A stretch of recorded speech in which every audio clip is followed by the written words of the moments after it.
Bom, vocês colocaram aqui uma questão do grande produtor que já se organiza, e eu queria que vocês dessem ali a orientação para o pequeno e o médio, porque nós temos muitos trabalhadores e alguns produtores, às vezes eles acham que é difícil fazer essa organização, quando eu entendo que ela é muito mais fácil do que ficar ali na expectativa. Qual que é o primeiro passo que um produtor deve fazer ali para deixar a sua equipe completamente organizada?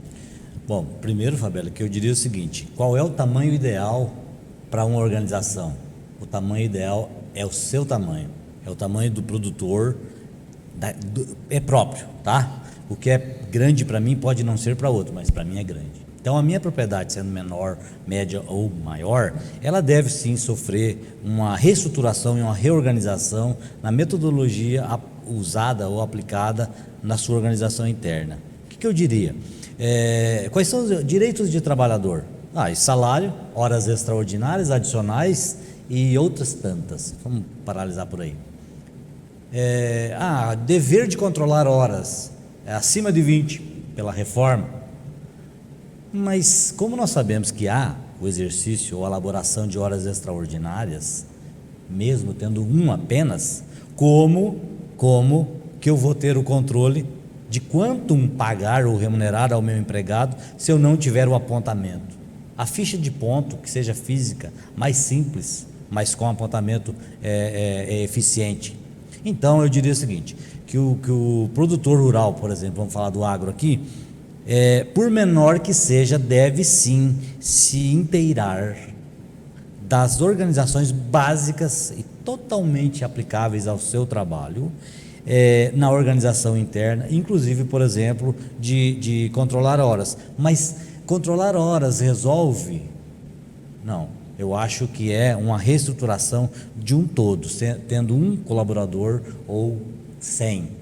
Ou seja, eu tenho que fazer um planejamento da contratação desse colaborador, eu tenho que cumprir normas, que seriam a elaboração da segurança e da medicina, ter laudos de insalubre ou perigo, para mim formar a minha remuneração que eu vou oferecer ao meu colaborador, e tenho que tratar dessa questão comissão, premiação, qual é a metodologia legal aplicável, bem lembrado pelo Dr. Tiago, né? Formas que estão sendo utilizadas por muitos produtores aí, que não deveriam ser aplicadas, porque quando chega na justiça dá problema, né? Quando chega na justiça dá problema, né? E ele acha que está fazendo certo e não está dando tiro no pé. O fornecimento de EPI e o treinamento do uso de EPI, como é que isso é estabelecido?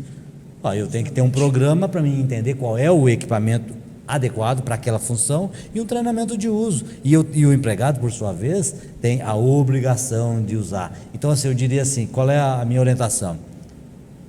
Procure um profissional, seja o seu contador, seja o seu advogado, e vamos reestruturar a situação de RH, de contratação, de remuneração. Eu costumo fazer só um parênteses, desculpa te interromper, Fabíola.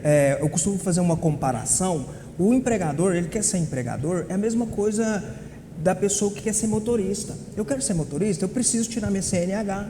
Eu não posso dirigir embriagado, eu tenho que pagar meu IPVA. Se o Estado fiscalizar e detectar que meu IPVA não está pago, eu vou ter a sanção.